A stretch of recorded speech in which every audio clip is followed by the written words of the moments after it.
Paolo Savarini's widow lived alone with her son in a poor little house on the rampits of Bonifacio. The town, built on a spur of the mountains, in places actually overhanging the sea, looks across a channel bristling with reefs, to the lower shores of Sardinia. At its foot, on the other side and almost completely surrounding it, is the channel that serves as its harbour, cut in the cliff like a gigantic corridor.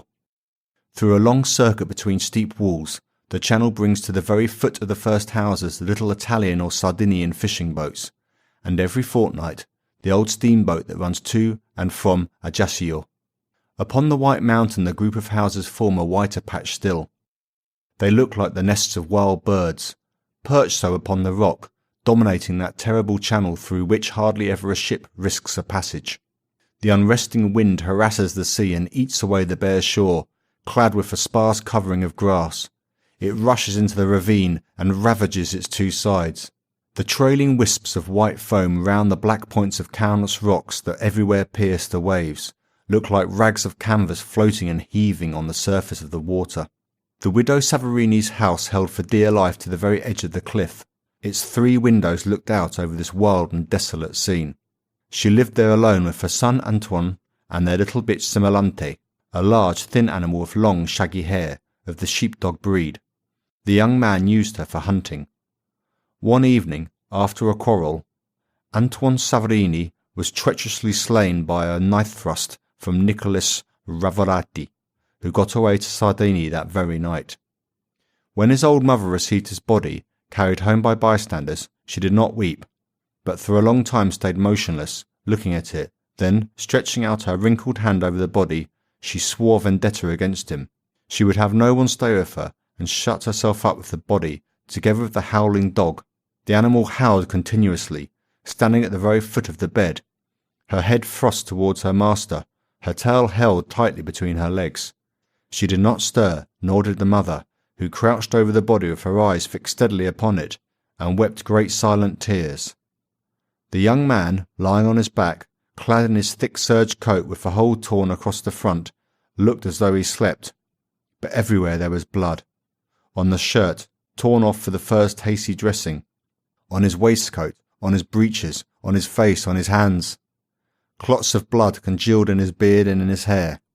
The old mother began to speak to him. At the sound of her voice the dog was silent. "There, there, you shall be avenged, my little one, my poor child. Sleep, sleep, you shall be avenged, do you hear? Your mother swears it, and your mother always keeps her word. You know she does." Slowly she bent over him, pressing her cold lips on the dead lips. Then Similante began to howl once more. She uttered long cries, monotonous, heartrending, horrible cries. They remained there, the 3 of them, the women and the dog, till morning. Antoine Savarini was buried next day, and before long there was no more talk of him in Bonifacio. He had left neither brothers nor close cousins. No man was there to carry on the vendetta. Only his mother, an old woman, brooded over it. On the other side of the channel she watched from morning till night a white speck on the coast. It was a little Sardinian village, Longosado, where Corsican bandits fled for refuge when too hard pressed. They formed almost the entire population of this hamlet, facing the shores of their own country, and there they awaited a suitable moment to come home, to return to the Marquis of Corsica. She knew that Nicholas Ravorati had taken refuge in this very village. All alone, all day long, sitting by the window, she looked over there and pondered revenge. How could she do it without another's help, so feeble as she was, so near to death? But she had promised, she had sworn upon the body, she could not forget, she could not wait. What was she to do? She could no longer sleep at night, she had no more sleep, no more peace. Obstinately she searched for a way.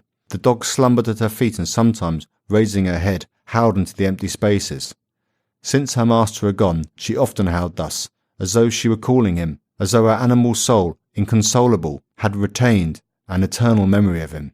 One night, as Similante was beginning to moan again, the mother had a sudden idea, an idea quite natural to a vindictive and ferocious savage. She meditated on it till morning, then, rising at the approach of day, she went to church. She prayed, kneeling on the stones, prostrate before God, begging him to aid her, to sustain her, to grant her poor worn-out body the strength necessary to avenge her son. Then she returned home. There stood in the yard an old barrel with its sides stove in, which held the rain-water. She overturned it, emptied it, and fixed it to the ground with stakes and stones. Then she chained up Semerante in this kennel and went into the house.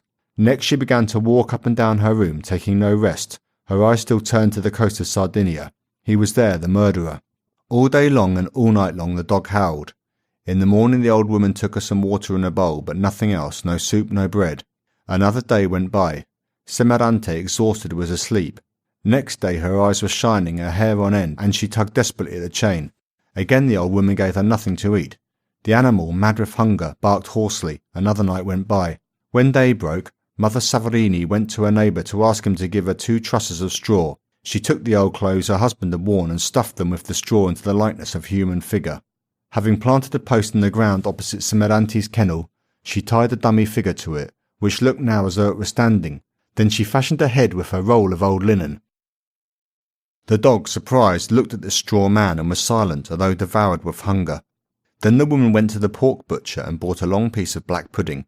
She returned home, lit a wood fire in her yard, close to the kennel, and grilled the black pudding. Semerante, maddened, leapt about and foamed at the mouth, her eyes fixed on the food, the flavour of which penetrated to her very stomach.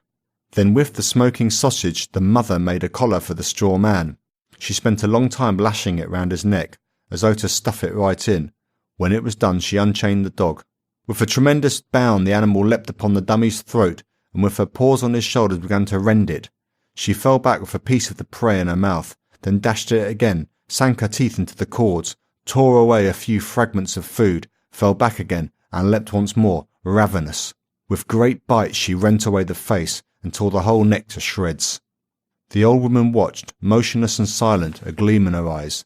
Then she chained up her dog again, made her go without food for 2 more days, and repeated the strange performance. For 3 months she trained the dog to this struggle, the conquest of a meal by fangs. She no longer chained her up, but launched her upon the dummy with a sign. She had taught the dog to rend and devour it without hiding food in its throat. Afterwards she would reward the dog with the gift of the black pudding she had cooked for her. As soon as she saw the man, Semerante would tremble, then turn her eyes towards her mistress, who would cry, "Uff!"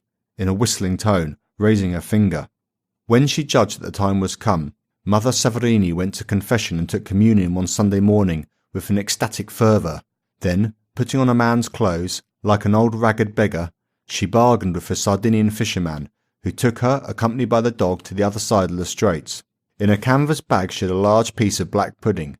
Semerante had had nothing to eat for 2 days. Every minute the old woman made her smell the savoury food, stimulating her hunger with it. They came to Longosado. The Corsican woman was limping slightly. She went to the baker's and inquired for Nicholas Ravolati's house. He had resumed his old occupation, that of a joiner. He was working alone at the back of his shop. The old woman pushed open the door and called him. "Hey, Nicholas!" He turned around. Then, letting off her dog, she cried, "Off, off! Bite him, bite him!" The maddened beast dashed forward and seized his throat. The man put out his arms, clasped the dog, and rolled upon the ground. For a few minutes he writhed, beating the ground with his feet. Then he remained motionless, while Semerante nuzzled at his throat and tore it out in ribbons. 2 neighbours sitting at their doors plainly recollected having seen a poor old man come out with a lean black dog which ate, as it walked, something brown that its master was giving to it. In the evening the old woman returned home. That night she slept well.